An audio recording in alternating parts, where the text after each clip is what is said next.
also known as Sojo, and this is my 200 plus quilt top series part 8. So what this is I have been quilting for approximately 10 years.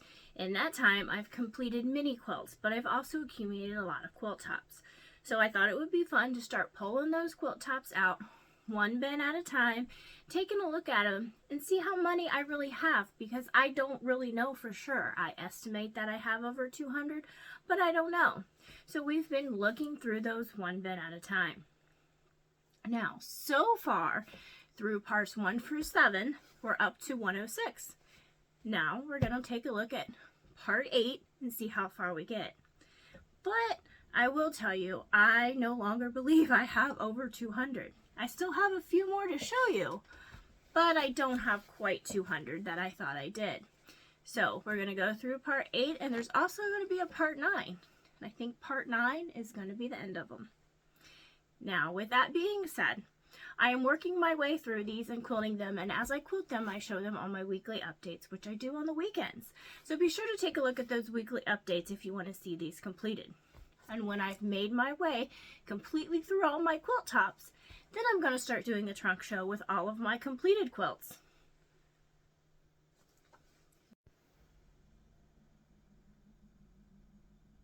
Now this quilt behind me is a previous quilt that I've completely finished, and it has a pretty special meaning behind it. If you're interested in knowing more about that, I'll be talking about that on my weekly update part 8 coming this weekend. Alright, let's take a look at part 8 of my trunk show. This is part 8 of my 200 plus quilt top trunk show. Now this is number 107.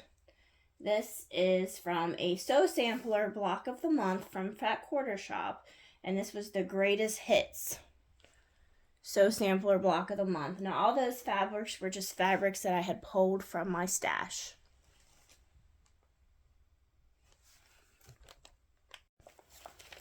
Now this is number 108. This is For Instance from Susan Winget from Wilmington Prints. Now I know this was bought in a kit.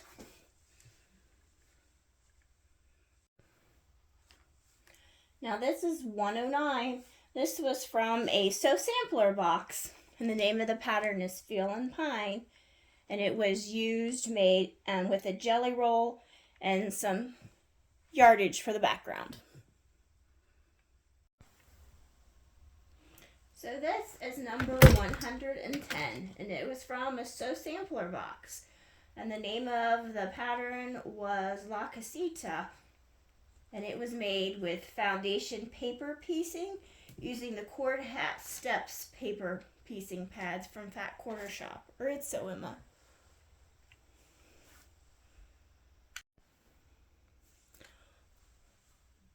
$111. Now this is Penguin Party, and it is an Elizabeth Hartman pattern, and I made mine with all flannels.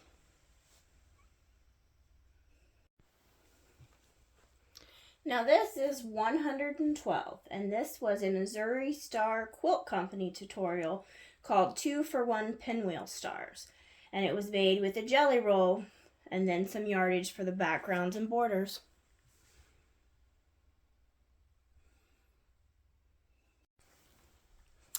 Alright, this is number 113, and this was made with the center panel, and then I used a Missouri Star quilt tutorial for the Hunter Star to place those around that panel.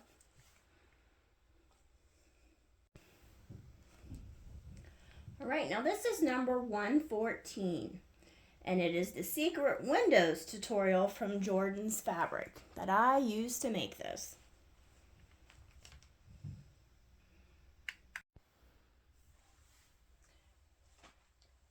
Number 115.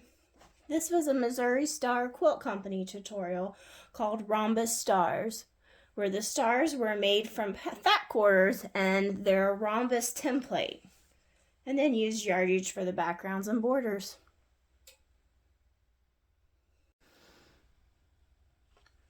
All right, this is number 116, And this is another Missouri Star Quilt Company tutorial called Square Dance. And it was made with a charm pack and a jelly roll, and then some yardage for the sashing and border.